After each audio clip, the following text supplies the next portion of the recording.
What's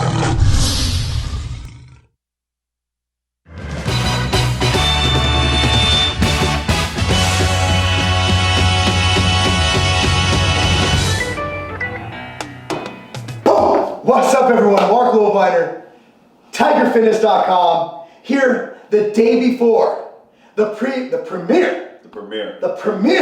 No more previews. No more previews. It's going down of American Grid, and fresh from Europe. A man who was on the show with me. He looks European, doesn't he? A man who was on the show with me, competing alongside me. We're on different teams, but we lived together for a few weeks, man. It's my man Tony, TouchdownTony Simmons. Appreciate it. Formerly of the New England Patriots, among other NFL teams, played for years in the league. And he came down here. We're going to be here tomorrow with Big Hayes. Yes, sir. He's going to be here. Hodgkin is going to be here. You guys are going to see all that. But Tony, man, how are you feeling, man? How was that trip? So let's get a background. So we'll talk about the show. We're just going to ramble on. And y'all can just turn this off whenever you want. But we've been reminiscing all day. We're just going to keep doing it. Like, Tony, before we get started, like, who are you? Like, explain yourself to everybody on here, and then, you know, what you do. And all right, man. So basically what it is I'm a former NFL player. I played in 98 to 2003. Played 5 years. Went with the New England Patriots, Cleveland Browns, Indianapolis Colts. Yes, I caught passes from Peyton Manning, great guy, Tom Brady, Drew Bledsoe. Other different quarterbacks. I also played for the Houston Texans in the first year, the inaugural season, and then I went to the New York Giants.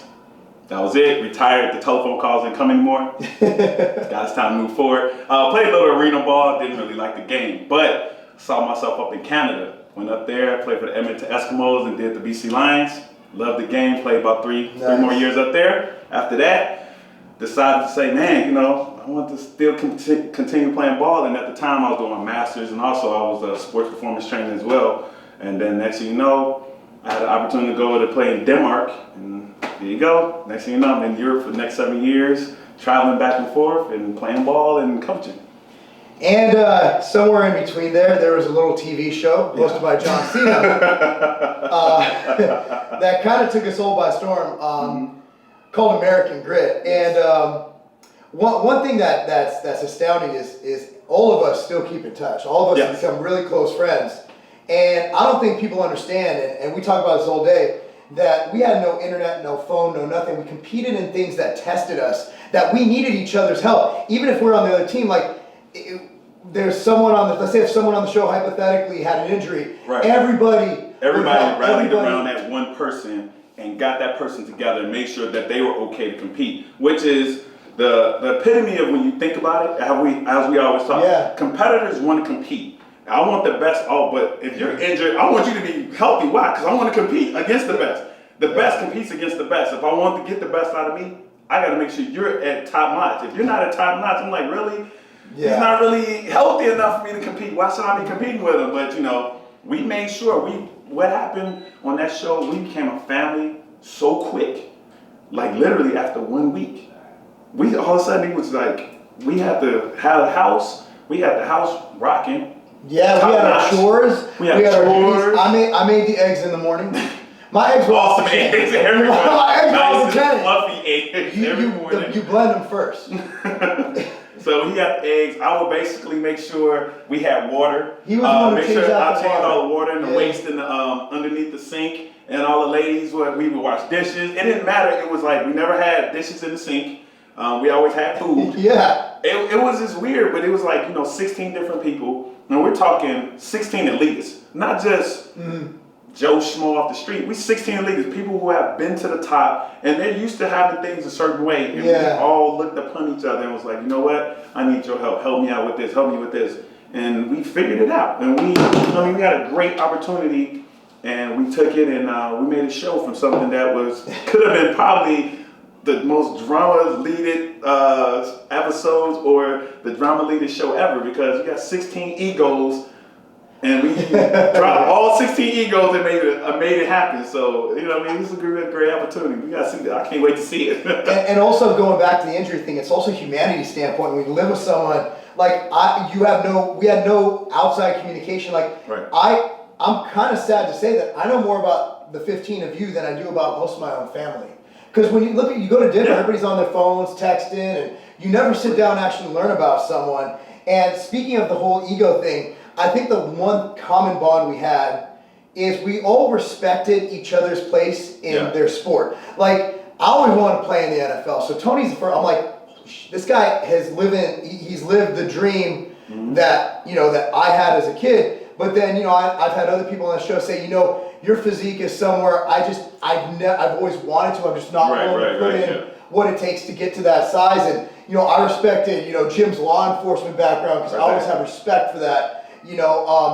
I respect all those people. I mean, everybody on that show. Claire, living on a fishing boat. She lived on a fishing boat, and she was a woman. And and she hardcore. Look, you will automatically look at some people look at KJ. Mentally, she there. Boom, like she all mental, and I'm like this. Okay. She's got like 1% body fat.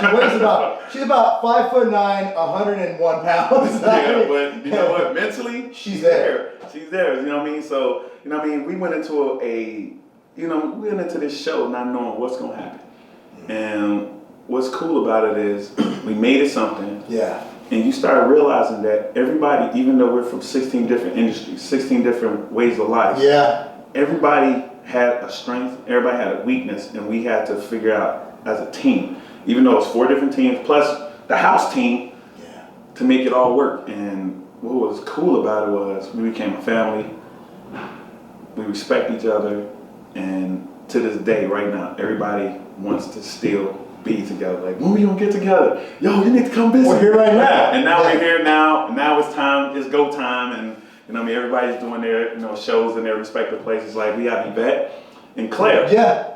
And both of them, put a fisherman with literally like the makeup queen. I know, the makeup queen and the equestrian. And here's the good thing about it. Claire and Yvette, they love horses. Yeah. They deal with horses. So that mentality is going over there. We got Lumberjack. I don't know what he's actually doing, but hopefully he's with someone. Then we have Lumberjack came to the Arnold with me. Yeah, he was down there with you and Brooke. Yeah, you and Brooke. And then we have Hayes is coming with us. Yeah. Then we have Mario. I'm assuming Mario is doing his own thing. He's in Europe. Yeah. He's in Europe. Oh, he actually went back to Europe. That's right. He's going back over. Brooke and David are doing their own thing. Then we have Cam. I think he's going down there with Jim. Yeah. I think they're linking up. So. And you're looking at 9 days. You're looking at a 22-year-old pro wrestler and a 48-year-old SWAT team guy. I know. I'm like, so. You're talking about like night and day. But we all have that respect for each other, man. It's crazy to see what's come of this show. But what I hope people see when they watch this show is you're going to look, at the end of the day, you put 16 egos in a house, 16 people living together with nothing else to do but talk to each other. You're going to see some drama. Oh, there's going to be some epic reality.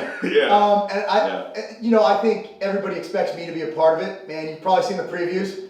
You got to watch the show. No, you're going to watch the show. Trust me. And even though the drama, we all got over it. And that also shows that you get over adversity or any conflicts you have. So Tony, we were just talking about this. We could talk about this first episode, and this is going to air after the first episode.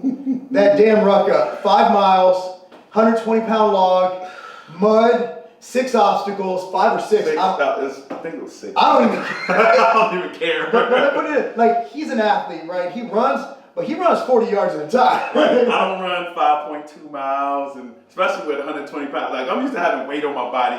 Not a problem. That's football equipment. That's not like this. But not like this. The whole way. For 5 miles. Oh. And then we talk about fitting stuff through holes, and you fit myself through a hole. I'm like, yeah.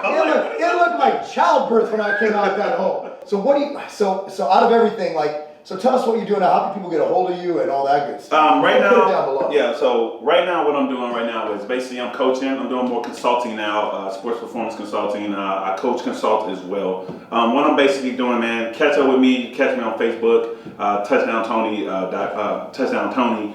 Instagram, touchdownTony Simmons, and on Twitter, coachtdtony. So those are my links, man. If you want to catch up and see what I do, basically I do a lot of performance workouts. You'll see me do body workouts. You've seen a couple of them. You've seen us when we was in the show. I've seen a lot of body workouts. We're seeing all the body workouts we were doing. Just trying to keep our bodies together, trying to keep going because I'm just more into performance of the body and with athletes versus just trying to, like, I'm not a bodybuilder. I'll never be one because I could never get my chest the way I wanted it. So I was like, yeah, that's not the game. You gotta get pec implants. So I'm gonna get calf implants, you get pec implants. But I'm gonna show you guys, this might actually be on my body by the time this video airs because we got a whole schedule, we got a lot of content up. Oh, yeah. But I'm gonna get machine grit. But Tony, you gotta. But yeah, what I did was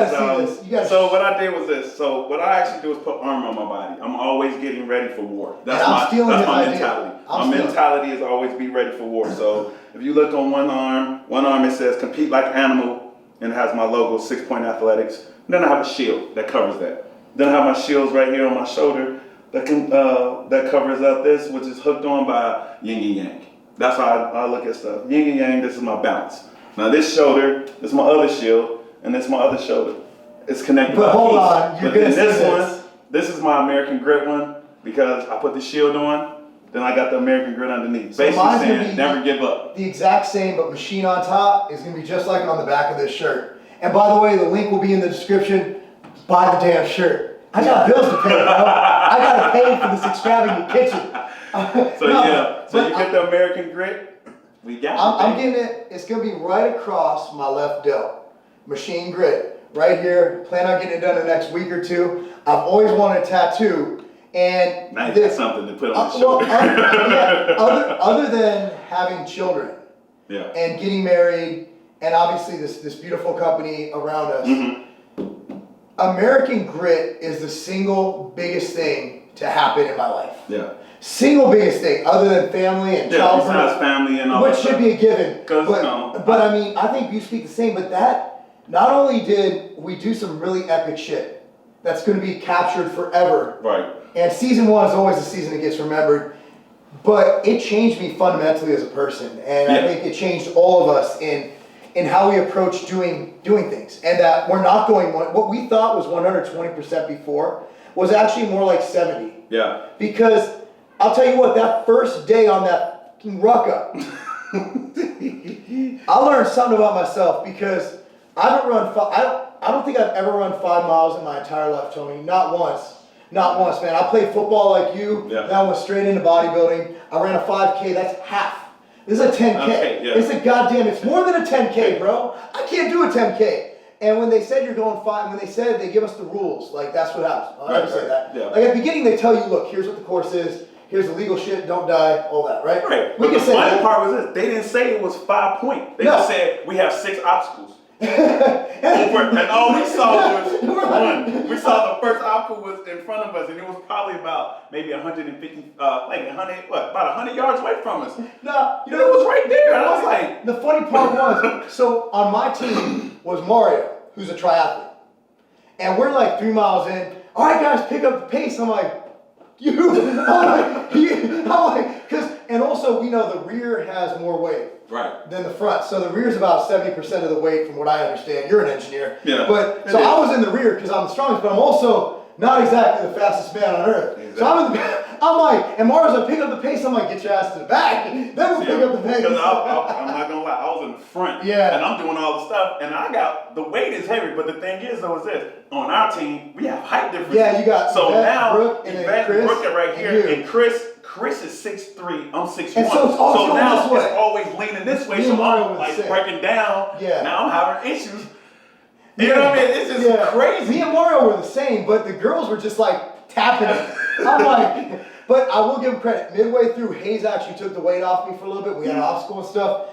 Hayes is a beast. Oh yeah. And Goldie's a beast. Oh yeah. I say everybody on the goddamn show is a beast. But anyway, guys. It's going to be going on after you see this. If you've already seen the first episode, you know you need to tune in every single one. I encourage you guys to follow him and Tony, subscribe to his Instagram, his Twitter, soon to be a YouTube account. Yeah. And we'll be doing a ton of shit as soon as he gets his ass back to the United States because he's from Chi-Town, just like me. Dude, we got to do this. We have carried on, but I don't care because it's my channel. This is the one question that's going to be asked in the comments section. What was our opinion of John Cena? John Cena, upstanding guy, man. He's cool. He's down to earth. He's cool as shit. He's cool as shit. I'm just gonna go and say it. He's cool as shit. He's like, he really cares. I was like, you see WWE, you see John Cena, and when he first came up, he was like, okay, you know what I mean? And he was really Can't see me. Okay, this dude, what's up with him? But you know, I'm a football player. I've been, you know what I mean? I ain't been his status, but you know what I mean? That's John Cena, you know what I mean? But he was actually asking us like, guys, are you guys okay? How's the house? How, you know what I mean? He was actually making sure we were taken care of. His athletes, the people he chose to be on his show, he was making sure we were okay. And it was kind of like, okay. Here's the thing you guys aren't going to see that I don't think is an issue saying, because it's a good thing, in that for TV, you do a lot of takes. And sometimes you might be freezing. Exactly. And yeah. We literally were all in stage 3 hypothermia. I kid you not. And you know, I can't say which one, and John Cena's like, guys, this is the last take. These guys are hurting right now. Right. John Cena is the fucking man. So I just got to say, if you don't already follow him, he doesn't need my help getting more followers. He has like 40 billion followers on Instagram. But all I want John Cena to do is just retweet me once. Just one retweet. I'll be like, retweet. I'm there, score! You can have my firstborn. I don't like her anyway. Nah, I'm playing, dude. Tony, thanks for coming, brother. We're going to have some epic training. And again, twins will be here. And this channel's got some epic stuff, guys. Thanks for watching American Grit. Thursdays, 9 p.m. Eastern Standard Times on Fox. That's not a game.